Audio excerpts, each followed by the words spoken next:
rire, c'est le menu des grosses têtes dans la nuit des temps, le 24 septembre 1989. Autour de Philippe Bouvard, André Gaillard, Daniel Secaldi, Jean-Yann et Jacques Martin. Bon, une question de Monsieur Tabard d'Albert. Que dit Dieu à Abraham? Bonjour. Non. Pour que, selon la Bible, il tomba sur sa face et rit. Eh bien, Dieu lui annonça à 90 balais qu'il allait avoir un enfant. Exactement. Voilà. Bonne réponse de Jacques Martin. Avec une dame qui s'appelait Ruth, et avec une Moabite. Et ça l'a fait marrer, ça? Oui. Non, la femme d'Abraham, c'était Sarah. Oui, C'était Sarah. Eh ben oui, c'est marrant, quoi. Alors, lui avait 100 ans et Sarah en avait 90, qui n'est pas l'âge pour la procréation. Non, c'est surtout pas l'âge pour rigoler, parce que quand on se dit tu vas avoir un enfant avec une femme de 90 ans, t'as tendance à te faire la malle. Moi, c'est votre selon la Bible. Vous semblez la mettre en doute. Non, pas du tout. Mais enfin, je trouve quand même un peu dommage et un peu choquant, à la limite, qu'une simple créature se permette de rire quand Dieu lui fait l'honneur d'une conversation. Bah, ça prouve que vous n'avez pas souvent parlé à Dieu. Attention, je veux dire, il faut savoir aussi s'il s'est poilé comme un fou. Vulgaire et tout. Il a peut-être souri simplement. Il a simplement fait oh mon Dieu. Il a peut-être fait moi un enfant. Avec quoi? Ça m'étonnerait, Dieu, il a dit. Il hurlait de rire. Bon, alors, c'est encore selon la Bible que M. Weber pose la question. M. Weber de la Ferté-Milon. Oui, bah, à Ferté-Milon, il n'y a que la Bible à lire, hein. Pourquoi Connaissez la Ferté-Milon? Non. La rue Vaugenard, tu vois, qui va de l'arrêt d'Écart jusqu'à... Qu'est-ce qui est né à la Ferté-Milon? C'est pas coupé par la rue Berthier, la rue Poincelet. C'est le pâtissier, là, le pâtissier. Il y a le pâtissier Bouchenard qui fait Madame Racine Il fait qui un fait truc encore du des pays, verres. d'ailleurs, des machins comme ça, avec un truc dedans tout blanc. Puis une cerise quand c'est la saison. Mais c'est la Ferté-Milon. La spécialité de la Dans Ferté-Milon. la Ferté-Milon, oui. Ouais. Oui. Oh, c'est une ville comme une autre. Non, la Ferté-Milon. oh là là, Attention, pas n'importe qui. Méfions-nous des villes qui ont l'air comme les autres, qui sont que la Ferté-Milon. Parce que Vous avez l'air de dire qu'il s'en passe de drôle. bah, évidemment, on a passé à la Ferté-Milon, Rialto, le cinéma. Et devant l'écran, parce qu'ils ne peuvent pas l'ôter, et les nuits à la Ferté-Milon sont... Hein, tu te souviens? Oh là là. Et la femme du maire. Oh là là. Il y a 30 ans, hein, attention. Oui. Et les deux gendarmes en nuisette. Oh là là. C'est curieux parce que quand on passe dans la grande rue, on n'a pas l'impression parce que vous que... freinez pas. Même les trottoirs ont l'air louches. D'ailleurs, ce ne sont pas des trottoirs, ce sont des remblais. Et la Ferté-Milon, c'est pas n'importe quoi. C'est quand même C'est la le deuxième pays natal de Georges Haussier, de Robert Bosselet, de Jean-Dominique Malingre, celui qui a inventé la résultante du sous-moi existentiel. Enfin, pas n'importe qui. De Lalanne qui chante admirablement la Ferté-Milon. C'est quand même le deuxième port métallurgique de France. Oui, aussi. Pas dire des conneries, la Ferté-Milon. Ouais. Enfin, vous voyez où c'est placé? Mais absolument. Alors oui, il y a la mer à Ferté-Milon. Pas tous les jours. Pas non, c'est vrai. Mais souvent. Dans les grandes... Attends, il y avait la mer au Quaternaire. Oui. Il faisait très froid. que ça d'ailleurs. Aujourd'hui, il y a 700 km de plage. Hein. Il faisait très froid à l'époque. On a retrouvé l'homme de la Ferté-Milon, d'ailleurs, qui est Ah Il oui. est un des plus anciens. un petit peu plus vieux que le Pékinensis sinanthropus, qui a été trouvé par votre collègue Teilhard de Chardin, qui travaillait au Figaro. Je suis désolé, j'ai lu des trucs dans le Figaro par Teilhard de Chardin. Bah oui. La Ferté-Milon, c'est... Le train s'y arrêtait la dernière fois en plus, 1930. c'est là qu'ils ont trouvé la Vénus, en plus. Et la Vénus, la Ferté-Milon. La Vénus de Milon, oui, c'est vrai. Oui. C'est pas n'importe quoi. Hein. Non. Alors, pourquoi, selon la Bible, demande M. Weber de la Ferté-Milon, les filles de Très Lot jolie ville. se laissèrent-elles persuader d'avoir des relations sexuelles avec leur père après la destruction de Sodome? Pour reproduire l'espèce, simplement, Oui, parce qu'il n'y avait plus personne. exactement, parce oui. qu'elles pensaient que leur père était le seul survivant. Bah oui, Et donc, elles se sont dévouées. exactement. Bonne réponse de Jacques Martin. Il n'était pas fou, le vieux, hein. D'ailleurs, il y a un charmant petit quatrain à propos de Lot. Il but il devint tendre, et puis il fut son gendre.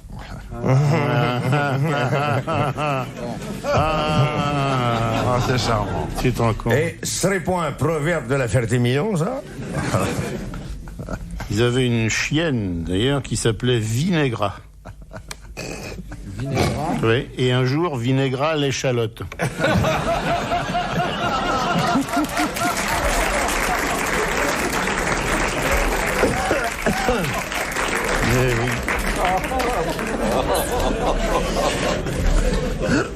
Authentique, hein. C'est des trucs qu'on ne sait pas, ça. Ben, Non, parce que ça... Parce que les gens lisent pas vraiment la Bible dans la version Ferté-Milon. La version de la Ferté-Milon, qui est la meilleure.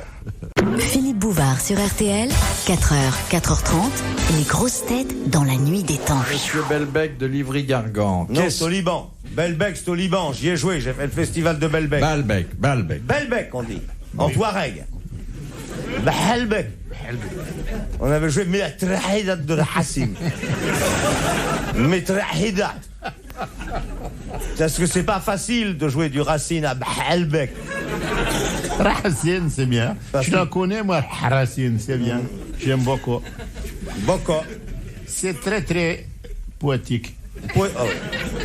Ça commence si on est un type qui rêve, il monte sur la scène et tout, il fait les acrostiches et tout.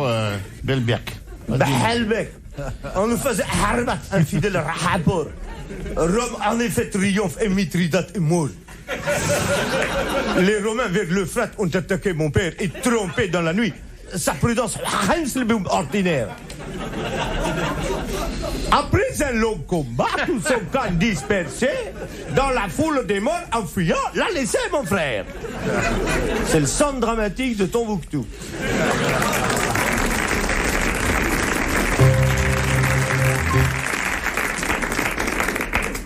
Monsieur Belbec demande donc qu'est-ce que la dédicace d'une église? Quoi? Le saint à qui on dédie Non. l'église. Non, c'est le jour où on vient la bénir pour la sanctifier et déclarer que la maison est ouverte. Même la nuit. Exactement, c'est l'inauguration en quelque sorte. Voilà. Bonne réponse de Jacques Martin.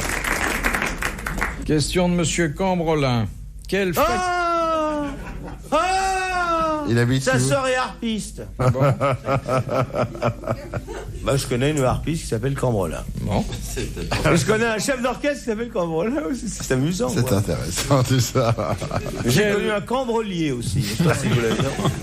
Monsieur Martin, voulez-vous finir le bottin ou on le On peut reprend pas tout à parler l'heure? de gens qu'on a connus. À quoi ça sert d'avoir un micro? Quelle J'ai connu un Cambrodet aussi. Tu l'as à l'armée. À Lyon, À Lyon. Cambrodet. Maurice Vieille Cambrodet. famille de Lyon. dont le frère s'appelait curieusement Cambrodet, Oui.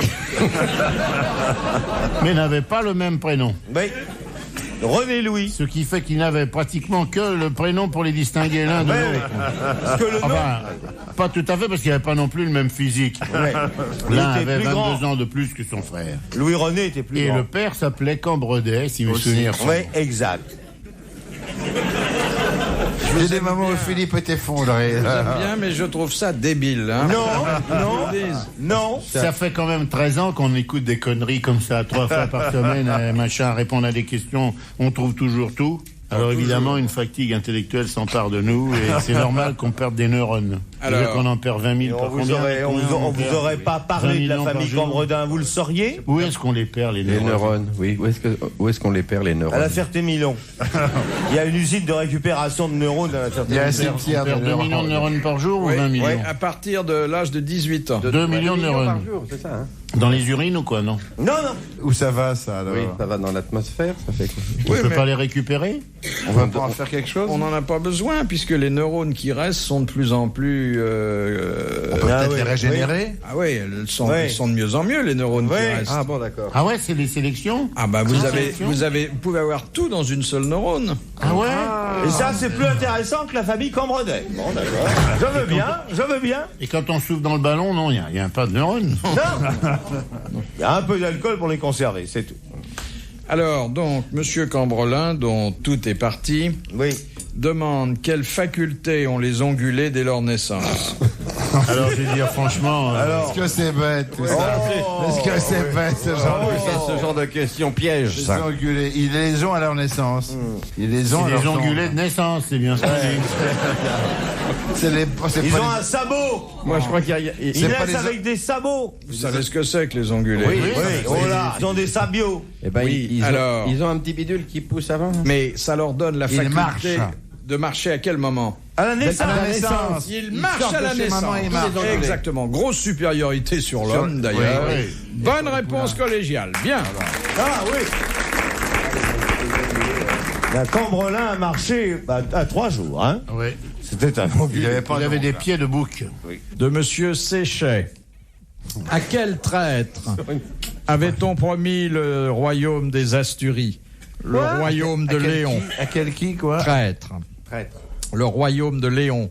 Et 700 chameaux en récompense de ses services. À Ganelon. Ganon. À Ganelon pour qu'il trahisse Roland à Rondeau. Bonne réponse de Jacques Martin. La chanson est très très bien. La Ganelon vient nous servir à boire. C'est ça la chanson de Roland? Oui. Oui, chanson de Roland, c'est ça. Ganelon, Ganelon, Ganelon, soin, soin. Vous vous souvenez comment s'appelait la sœur de Roland? Durandal. Non, c'est non. La sœur de Ganelon? Charlemagne. Mais non. Oui, La sœur de Avec qui? ses bras blancs. Aude au bras blanc. La belle Aude au bras blanc. Ah oui. Oui, Aude. Ah oui, c'est vrai. Pas au drap blanc, au bras blanc. Et Durandal, c'était son revolver, son pistolet automatique. Il s'est enrayé. c'était son piochet, il était en montagne. De Monsieur Dessein de la Houssoie. Comment s'appellent ces petits poèmes dont les premières lettres de chaque vers forment le nom de la personne Acrostiche. à laquelle ils sont dédiés? Acrostiche. C'est l'acrostiche.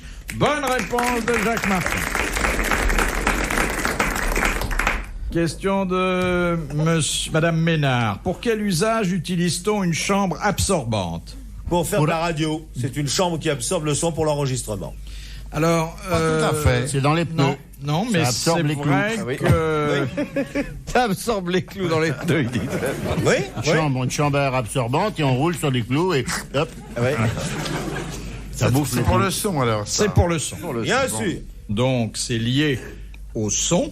Il faut pas qu'on entende ce qui s'y passe, c'est tout simple. Oui, mais c'est des pourquoi s'en instruments. sert-on? Parce que c'est vulgaire d'entendre des bruits qui sont faits avec différents orifices du corps humain, même quand on est très amoureux ou même. Tu t'entends les voisins. Voilà. C'est pour isoler, non? C'est tout près, mais c'est pas ça. Mais c'est ça. D'ailleurs, des chambres absorbantes, il y en a assez peu. Il y en a là, dans chaque haut-parleur. Non, dans Paris, il doit y en avoir Dans les églises. 2 ou 3. Mais Non.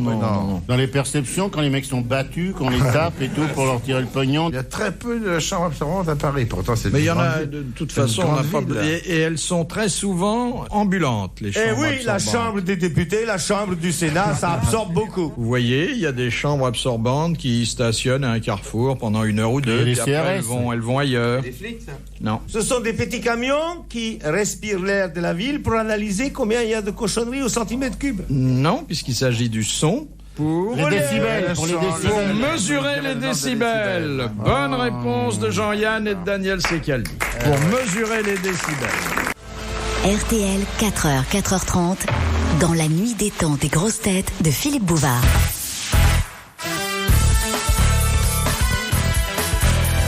Les grosses têtes dans la nuit des temps du 24 septembre 1989 autour de Philippe Bouvard, André Gaillard, Daniel Secaldi, Jean-Yann et Jacques Martin.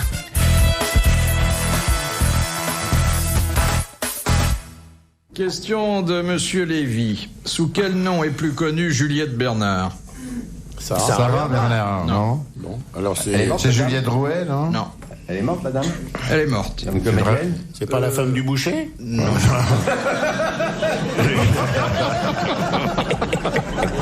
Juliette. Un steak Elle était pour comédienne, deux. cette dame? Elle jouait la comédie, mais plutôt dans les chambres à coucher. Alors c'est genre Otero, la belle Otero, Cléo de Vérone. Non. C'est pas la même Elle aurait époque, pas fini fusillée en levrette? Non, pas du tout. Vous pensez à Matahari? Oui. Non, Matahari. non. Pas Colette, non? Non, non, absolument pas. Elle est morte puisque, comme toutes les femmes nées à la fin du XVIIIe siècle, Ah non, pas toutes. elle n'a pas survécu si, il y a des chanteuses. au XIXe. Il y a des chanteuses. Et en fait, elle n'a eu vraiment qu'un homme dans sa vie. T'es la maîtresse de Victor Hugo. Non, elle avait ce qu'on appelait un salon. Hein? Madame du Défend. Madame Marie Camier, non. Oui. C'était Juliette Madame Récamier Récamier. Elle s'appelle Juliette Récamier. Elle s'est appelée Juliette Bernard, et ça n'est plus tard, quand vous l'avez connue, qu'elle était Récamier. parce qu'elle est- elle Bonne avait- réponse de Daniel Castelli. C'est Caldi. Elle s'est appelée Récamier quand elle a épousé les bellistes. Les Récamiers sont une vieille famille lyonnaise à laquelle je suis vaguement apparenté. Je ne connais pas les Bernard. Enfin, elle était Pas les célèbre. Bernard, vous voulez dire? Elle était Les célèbre. Brenans. Elle était Les sur son- Brinochet, horlogerie rue de la République, non? Elle était Les sur son... Brandrons, huissier à Verge, près le tribunal.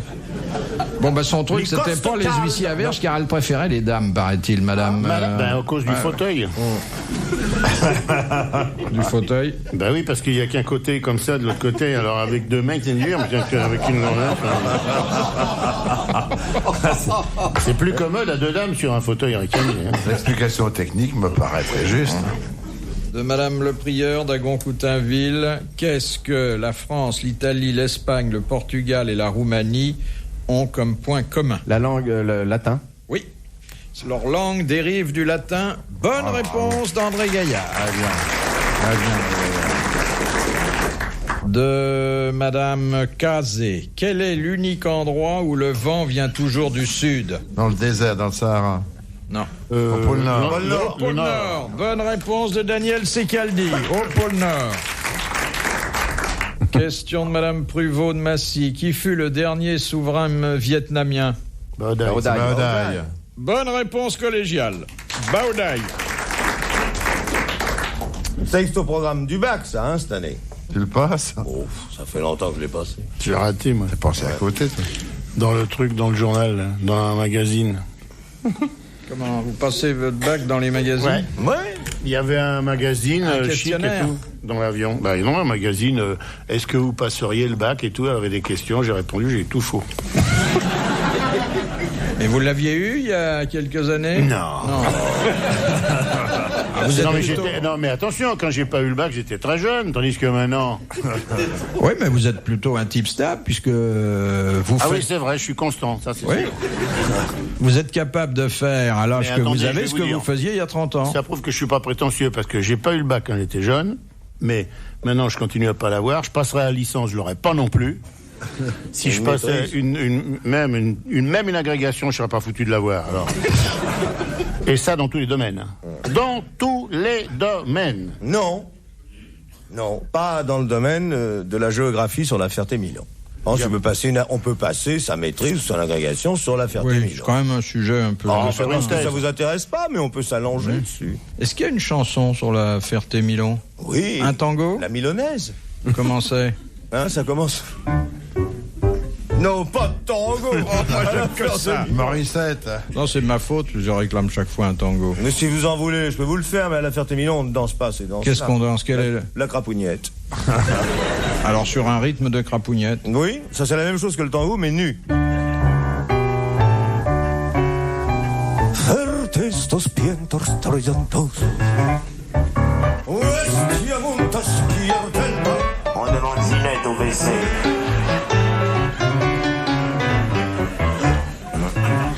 C'est drôle le rôle que les toilettes jouent dans le tango argentin. Hein. C'est très Monsieur, important. mon enfance passa à l'époque où il n'y avait pas de jukebox, mais des orchestres. Alors le tango, vous savez ce que c'est? Vous y avez perdu votre virginité. On se l'a dit, la chanson sur la Ferté-Milon méritait mieux. Hein. On peut faire ce qu'on veut avec la Ferté-Milon. On devrait donner des rimes masculines à rimes féminines. C'est mieux quand ils faisaient dans le temps les mecs. Ouais.